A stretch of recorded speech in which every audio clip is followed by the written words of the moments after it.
നമ്മുടെ bad habits ഒക്കെ ഇല്ലേ, അങ്ങ് മാറിയിരുന്നെങ്കിൽ എന്ന് നമ്മൾ ആഗ്രഹിക്കുന്ന അത്തരം ഹാബിറ്റ്സ്, പീപ്പിൾ പ്ലീസിങ്ങോ, പെർഫെക്ഷനിസോ, പ്രൊക്രാസ്റ്റിനേഷനോ, അല്ലെങ്കിൽ എക്സസീവ് ഡ്രിങ്കിങ്ങോ, ഓവർ സ്പെൻഡിങ്ങോ, അങ്ങനെ എന്ത് ബിഹേവിയർ ആണെങ്കിലും അത് ആക്ച്വലി പ്രൊട്ടക്റ്റീവ് മെക്കാനിസംസ് ആണെന്നറിയാമോ? അതായത് നമ്മുടെ ഈഗോയെ പ്രൊട്ടക്റ്റ് ചെയ്യാൻ എടുക്കുന്ന ചില മെഷേഴ്സാണ്. ഇതിങ്ങനെ തന്നെ മനസ്സിലാക്കുന്നത് വളരെ ഇമ്പോർട്ടൻ്റ് ആണ്. കാരണം ഇത്തരം ബിഹേവിയേഴ്സ് നമ്മൾ യൂഷ്വലി എങ്ങനെയാണ് ഡീൽ ചെയ്യുന്നത്?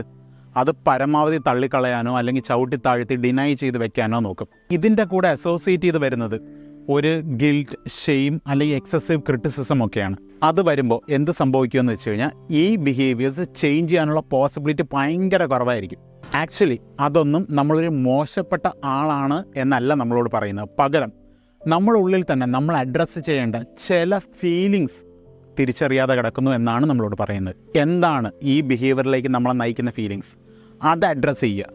നമ്മളിപ്പോൾ എക്സസീവ് ഡ്രിങ്കിങ് ആണെങ്കിലും കൂടുതൽ സ്പെൻഡ് ചെയ്യുകയാണെങ്കിലും അതിന് തൊട്ട് മുമ്പേ ആ ബിഹേവിയറിലേക്ക് ട്രിഗർ ചെയ്യുന്ന ഫാക്ടേഴ്സ് എന്താണെന്ന് മനസ്സിലാക്കുക. ആ ഇമോഷൻ സോൾവ് ചെയ്യാൻ നമുക്ക് പറ്റുമെങ്കിൽ ഈ പ്രോബ്ലമാറ്റിക് ആയിട്ടുള്ള അല്ലെങ്കിൽ ഈ ബാഡ് ബിഹേവിയേഴ്സ് നമുക്ക് സോൾവ് ചെയ്യാൻ കുറേ കൂടി എളുപ്പമായിരിക്കും. സോ ആ ബാഡ് ബിഹേവിയേഴ്സ് നിങ്ങളൊരു ബാഡ് പേഴ്സൺ ആക്കുന്നില്ല എന്ന് മനസ്സിലാക്കുക. ജസ്റ്റ് ദാറ്റ് നിങ്ങൾ അതിനോട് അസോസിയേറ്റ് ചെയ്ത് വരുന്ന ചില ഇമോഷൻസ് ഡീൽ ചെയ്യാൻ പഠിക്കേണ്ടിയിരിക്കുന്നു.